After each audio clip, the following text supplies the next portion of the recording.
په افغانستان کې د شپې پر وړاندې اته او په پاکستان کې توکل 9 بجې دي. نن د خالي یعنې د شنبې ورځ د جون 8 او د فبروري د میاشتې 8 نیټه ده. د پښتنو سره ورځ د علوم تاسو په خدمت کې خبرې وړاندې کوي لړۍ ده. د پروګرام په سر کې د فکرونو وړاندیز ده. منظمو مامورینو د خبرونو تحقیقات کوي چې راپورته شي د شیعه نوازي مشران څنګه کولونه کوي په جنوبي پاکستان کې او بالو په اړه د نوو شوي چې وايي چې دا تایوان سره د پیاوړو کېدو لپاره د نورو لپاره استقلال عملته شي وسته. د خبرونو په نړۍ دا وخت کې د عراقي مهاجرو شیعهګانو په هکله د الجزایر د د یورداني د ترتیبات خپلې تبصرې او راپورونه ورته وړاندې کوي. د خپرونې په دویمه برخه کې د تېرو خاطرو پروګرام اورېدو. د عراقي مهاجرینو لپاره د ملګرو ملتونو خصوصي استازي شعبان فتحالدین اغا خانګلي چې د ملګرو ملتونو مامورین له دې خبرونو برخوردار دی چې افغانستان د هېواد په جنوب ناحیې کې د شیعه نوازي مشران په حکومت ورکوي. د دې سلسله په مرکز کې شعبان فتحالدین چې دی د هغې مامورینو ته اطلاع وي چې ایران پولې سره د مرستو جنوبي سیمو ته رسېدلي چې څنګه خپلو معلوماتو واپسان شي. دوی وایي چې که د اساس د مسلم قواعد په شیعه محلي تربیت کوي نو ملګرو ملتونو به د افغان حکومت شکایتونه وکړي. په پاکستان کې معمول وایي چې لږ نه لږ 50 کسان هغه وخت ووژل شول چې زموږ په جنوبي نسل کې یو ولاړ مالداري سره د تکساس پروګرام وجنګېدل. په دې کې 200 کسان وژل شول. دا پېښه د ګوتې خاریې سره نږدې د شپې وشوه. په دغه کې د اکسپرس چې هغه د کارخانې په مخ روانو وخت کې لسنې اته بجې راپاتې راغلې شوې. ویل کېږي چې اورګاډي په پوره رفتار په سفر و او د جنګېدو اواز سره د نږدې ټولو خلک ویښ شو او په منډه د هند او پاکستان سره د پولې د افغانستان په خبرو کې وایي چې په جنوبي امریکا کې سطحي درجه حرارت کې 50 درجو سلسیس ته رسېدلې وه. ځایي ورځپاڼې وایي چې تر 80 کسانو پورې مړه شوي دي. زیات مړي په افغان سیمو کې شوي دي. د هند پریس ټرسټ خبر اژانس وایي چې راجستان په ایالت کې د 40 نه زیات تنه مړه شوي دي. د موسمیاتو ماهرین دا پیشګویي کوي چې د ګرمۍ زور به لږ نه لږ 2 ورځې نور جاري وي. د هند په شمالي ایالت پنجاب کې په انتخابونو کې یو بل کاندید یا امیدوار ښاغلی جګر سینګ ویشتل شوی او ملګری شوی دی. جګر سینګ د پنجاب ایالت د اسمبلۍ په انتخابونو کې یو آزاد کاندید و. په سنګرور ضلع کې د انتخابي کوششونو کولو په دوران کې ووژلی شو. د پارلماني او ایالتي انتخابونو لږ نه لږ 30 کاندیدان یو امیدوار د مبارزې شروع دوران کې په پنجاب کې وژلی شوي دي. د الجزایر پوځ خپل ډېر عسکر او ټانکونه بیرته اخیستي دي چې هغه د چهارشنبې ورځ د محاصرې لګېدو راهیسې په مرکز الجزایر کې ځای پر ځای کړی شوي. دا اقدام د دې حزب اختلاف اسلامیک سالویشن فرنټ د دې فیصلې نه وروسته وشو چې په شپږو میاشتو کې دننه د پارلماني او صدارتي انتخابونو کول د حکومت د لوس په عکس العمل کې د انتخابونو یعنې هړتالونو او مظاهرو د 2 هفتو یوه مبارزه بنده کړي. عسکر لا تر اوسه د ښار د لویو چوکونو ځینې په یو ځای روان کوي. دغلته د اسلامي بنیادګرو او ملتونو ترمنځ سختې جګړې شوې دي.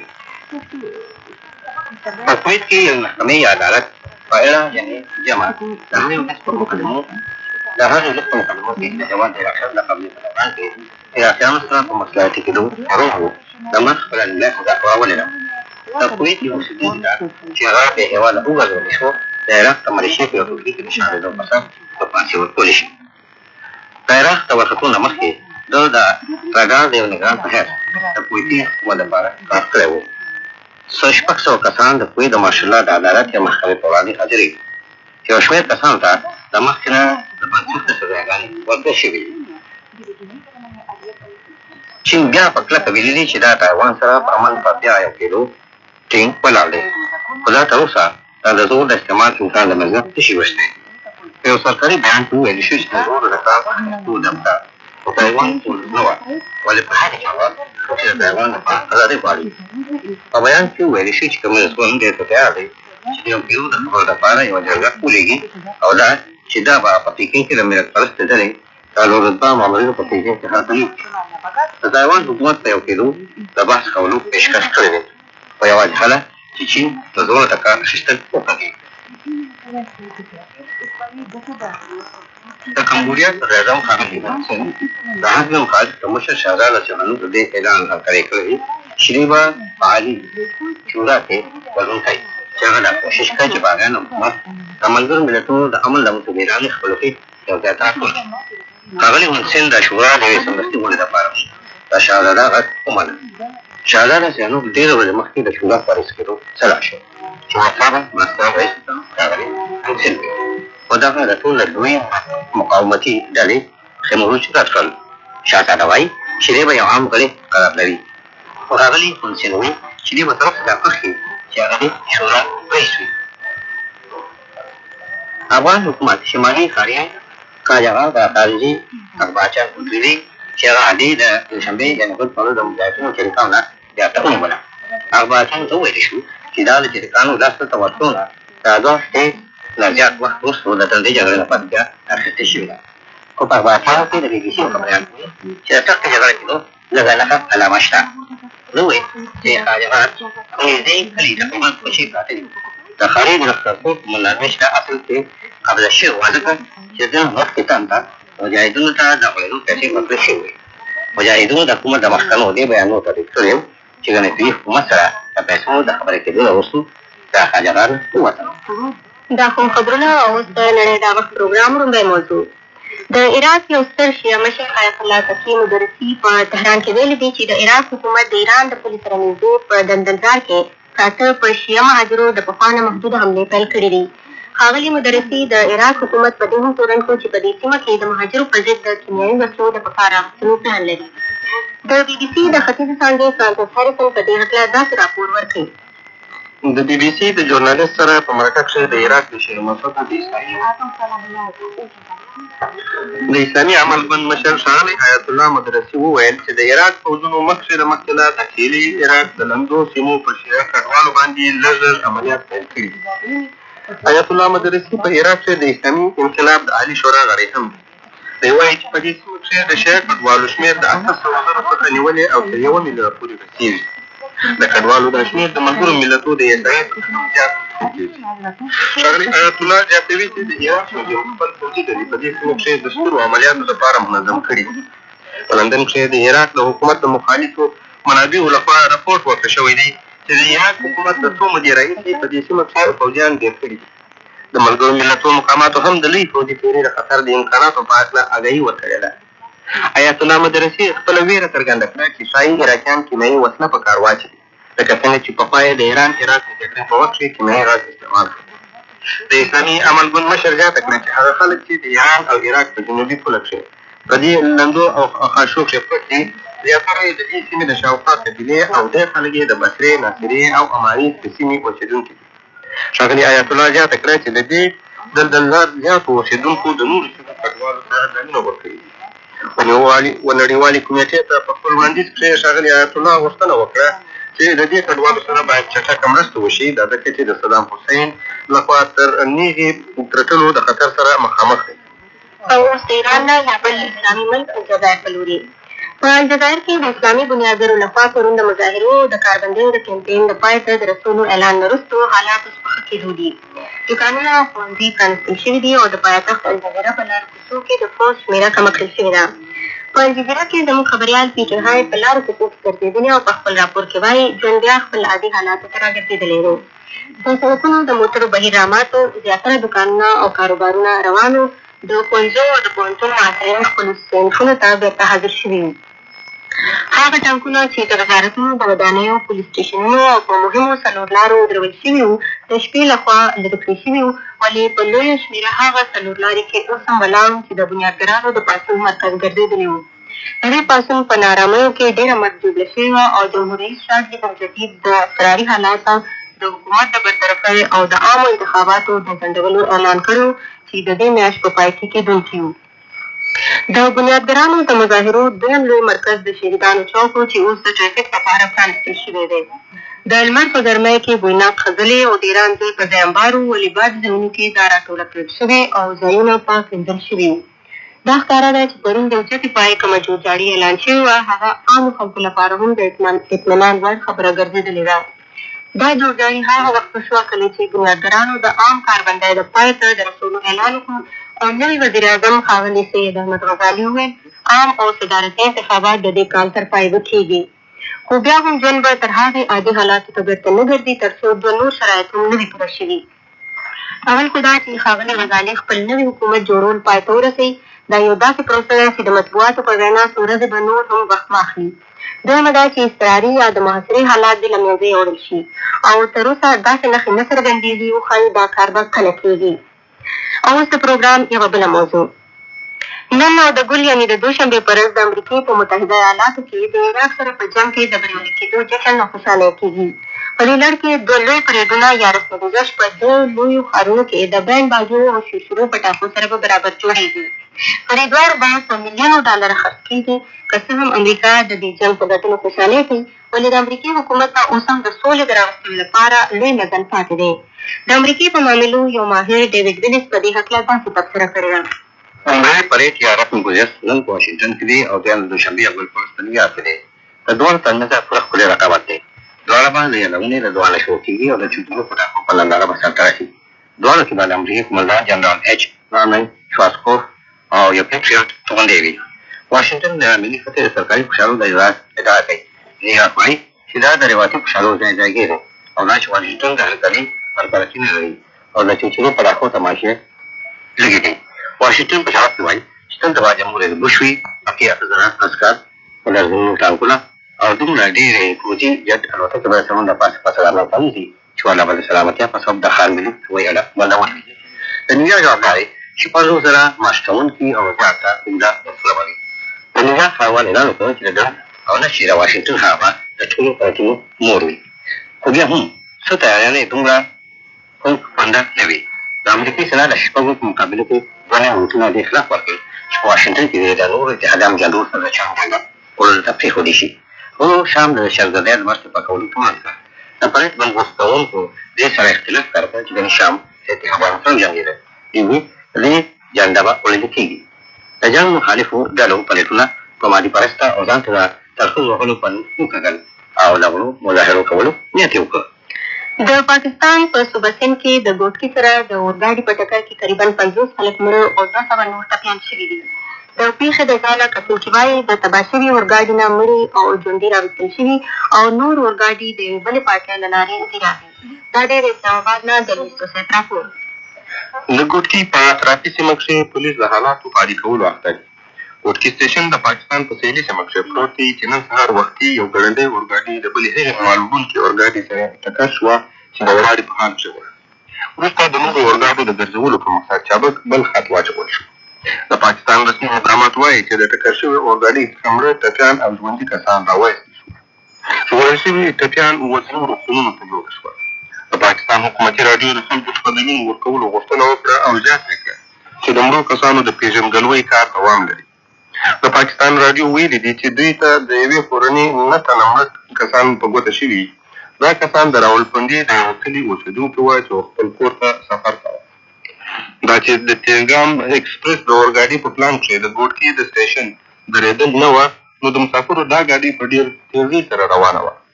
د بل ګاډي سره د ټکر په نتیجه کښې نوموړې ګاډي 8 ډبې د خپل خط څخه لرې وغورځول شوې. هغه کسان چې ژوندي پاته وه د 2 ګړیو لپاره په تیاره کښې ناست هک حیران وه چې څه وکړي. دا ځکه چې په نوموړې سیمه کښې برېښنا نه وه. اوسېدونکو د مرستې په نیت په ډېر تلوار سره د ټکر وسیلې ته راودانګل. د پاکستان جمهور رئیس غلام عیسی خان وویل چې که د دې ټکر عامل هر څه هم وي خو بیا هم د دې ډول ټکر کېدو څخه باید خواشیني شو. دا ځکه چې وار په وار دا ډول پیښې زیاتېږي. جمهور رئیس د ګاډۍ د ښه امنیت د ښه کولو په لاره کښې اصلاحات وغوښتل. اوسنی ټکر د تېر کال ولي ټکر ته ورته دی، هغه چې په سانګي کښې پېښ شو او په سلهاوو خلک په نتیجه کښې مړه شول. خلکو حکومت په بې پروایي باندې ملامت کړ. د پاکستان صدر اعظم نواز شریف هم وویل چې په لوړه سطحه دې د دې پیښې په هکله څېړنه او تحقیق وشي. د بي بي سي ژورنالېست الیز دوسي د اسلام آباد څخه په بل رپورټ کښې ویلي چې د پاکستان د اورګاډي او ریل وزیر ښاغلي میرحضان بهراني وویل چې په دې ټکر کښې قصداً د خلکو لاس دی. د پاکستان تلویزیون د ښاغلي بهراني د خولې وایي چې د ګوټکي د سټیشن د سویچونو سیستم دومره پرمختللی و چې هېڅ د دې امکان نه و چې دا اورګاډي په غلطه لاره لاړه شي. د پاکستان تلویزیون راپورټ ورکوي چې د اورګاډي ګډ شمېر کارګران لوډکي د سټېشن مشر او د هغه مرستیال په ګډون د ګاډي چلوونکي د کار څخه ماتل شوي. د پاکستان صدراعظم نن د پیښې سیمه وکتله او زیاته وکړه چې هغه چا چې دا کار یې کړی دی هغوی به هرومرو ونیول شي. ګرانو اورېدونکو، دا و د نړۍ دا وخت پروګرام. اوس تېرې خاطرې.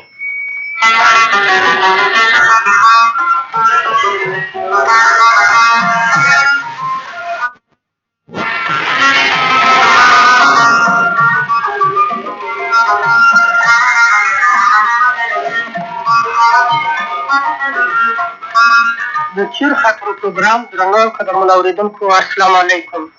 دا د یو ځل بیا ارغنداوی ستاسو په خدمت کې حاضر شوی او په خپل پروګرام کې وګورو چې پښتنو افسرانو د جاپان سره په جګړه کې څه شان رول ولوباوه.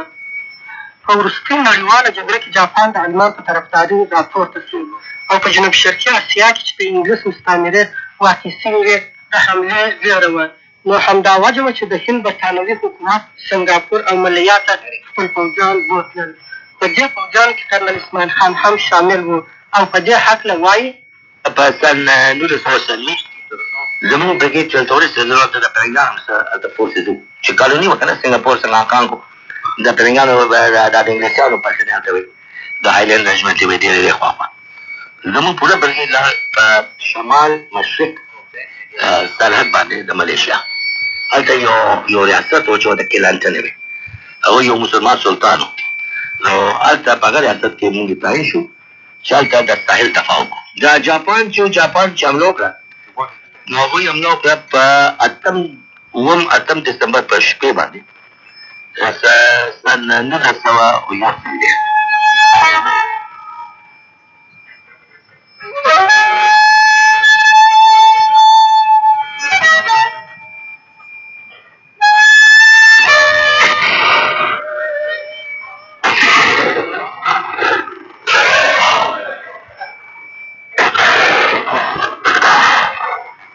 هغوی یو ځای حمله وکړه، یو په امریکایانو په باریې بیس باندې حمله وکړه په پل هاربر باندې، یو یې حمله وکړه په ملایا باندې.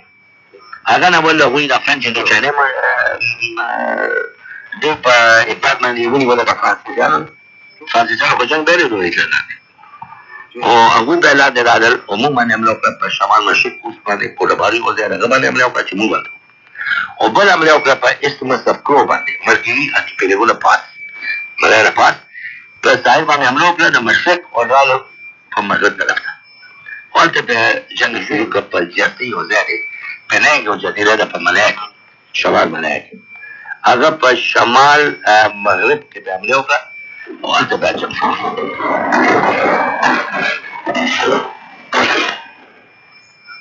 دا جنګ زموږ شروع شو هلته. هلته نو بیا ورو موږ وډرال وکړو واپس موږ سره دومره فوج نه وو. جاپانیانو پوره مکمل تیاري باندې راغلي.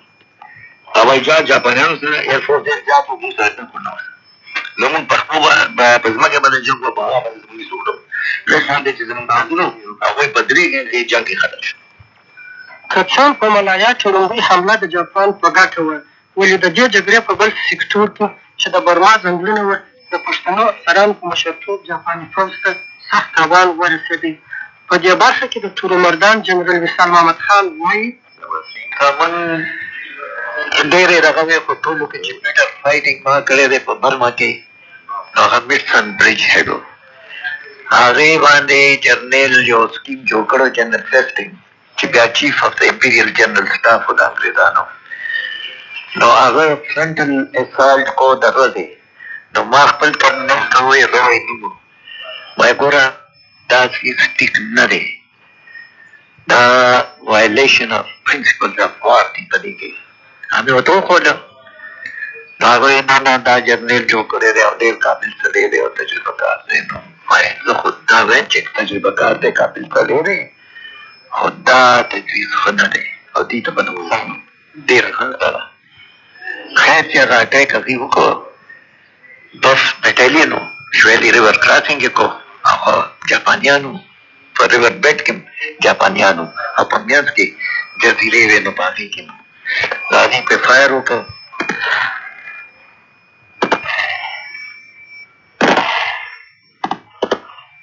نو هغې شاته راوویسته نو د هغې 180 casualties وو.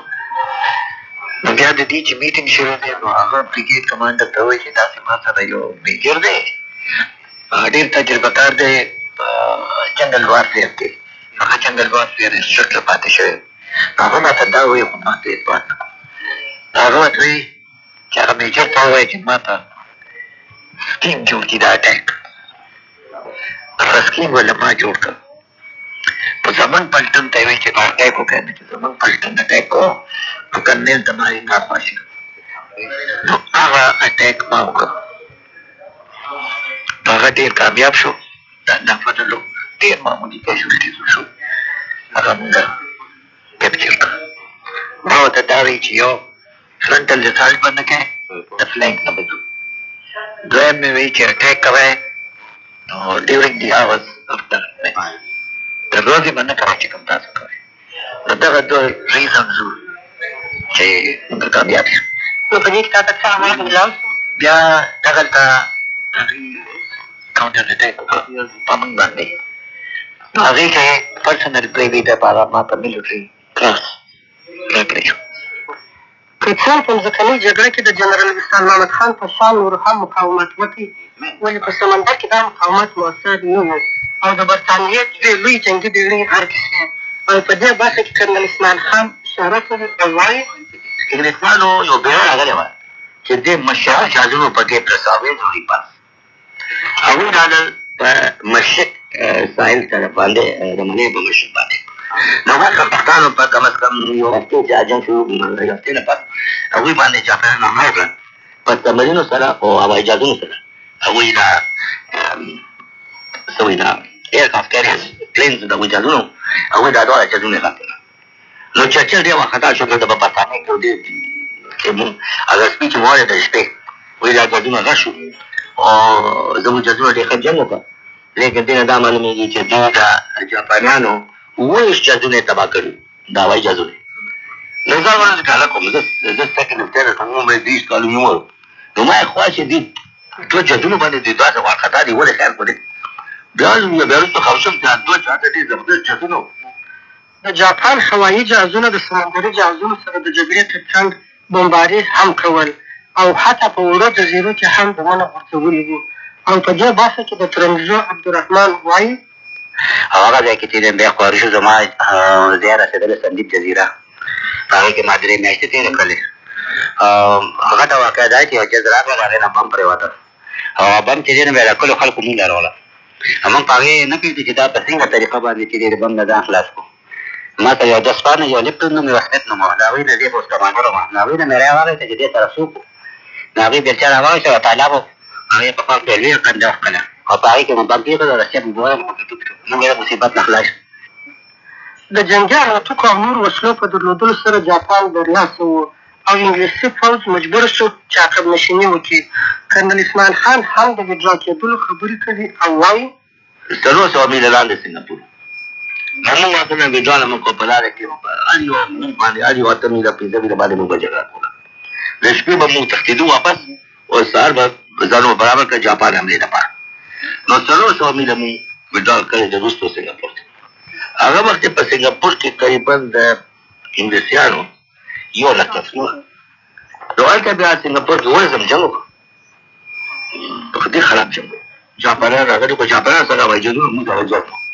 سیسته هوایي جهازونه هغوی به لاره پاس او خلاص به پرېوته موږ ساتونه ماته او بیا په 11 بمبارۍ کې په سنګاپور کې زموږ چې خبر شو نو 9,000 خلک وژلي شو په بمبارۍ جنګ زبردست ښه زبردست جاپانیانو موږ هم یعنې ځان پورې یعنې څخه یعنې بې پروا مته جنګ کړی د جاپان سره جګړه دومره سخته وه چې بې شماره مړي به پر میدان پراته وو او داسې وخت هم راغی چې د تورس سیدرحمان به مړي ښځه کړي وو داسې وخت راغلی دی چې موږ به ګورې ځان ته مړي راوستي هغه هم ځان ته موټه کړي رستو ورته پراته او هغه اوري هغې مړ و که نه ورو لګېدلي و که نه د هغې به ځان ته داسې یو ډبل لپاسه کېښوده رستو به ورته موږ هغه به زموږ مورچه ورته هغې ورو موږ به ورته رستو پراتو ډلې به کولې هغې به داسې پراته دي که نه دلته به دا سنګړې به وي دلته به سره وسلې دا به کېدی که نه هغه د ځان له پنهي راوسته که نه په که دا یې رانه ګوډه راوي خو مړې نه دي د مزار بچکی د هغه نه هغه نه خو د هغه د ګوډه نه بچ وې مړې به لګې ته به نه لګې تر سختو جګړو وروسته چې رساد حمله و برټانوي فوج مجبور شو چې جاپان ته ځان تسلیم کړي. کرنل عثمان خان هم په دې کسانو کې د جنګ بندي ونیول شو او وایي بس دا په 15 فروري میاشت فروري میاشت 15 باندې نو د 1934 کال کې مازدیګری کې موږ هلته سرنډر کړو. دا لوی مصیبت شو. مصیبت دا چې جاپانیانو اول نه قریبا د 3 کال اول نه دا کیسه شروع کړې وه چې هغوی هندوستانیانو کابو کړي وو په بینکاک خاص کر سیکان. هغه سیکان چې هندوستان ته تښتېدلي ته دي نو هغوی ځان سره کړي چې تاسو راشئ د هندوستان د فوج د خلک چې دي دوی ته وایي چې تاسو جنګ مه کوئ پرنګیانو په خلاف جنګ وکړئ.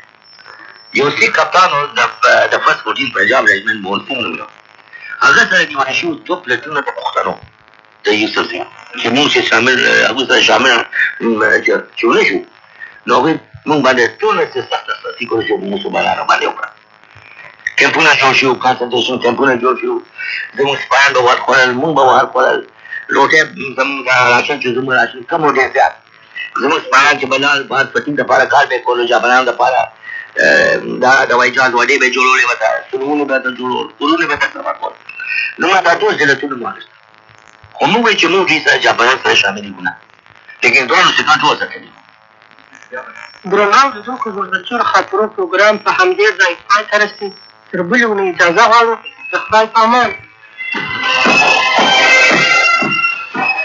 او همدې سره زموږ د خپرونې وخت هم پای ته رسي. سبا سهار د افغانستان په وخت 9 او د پاکستان په وخت 9 بجې او تلویزیون ستاسو په خدمت کې حاضرېږو. اوس اجازه راکړئ.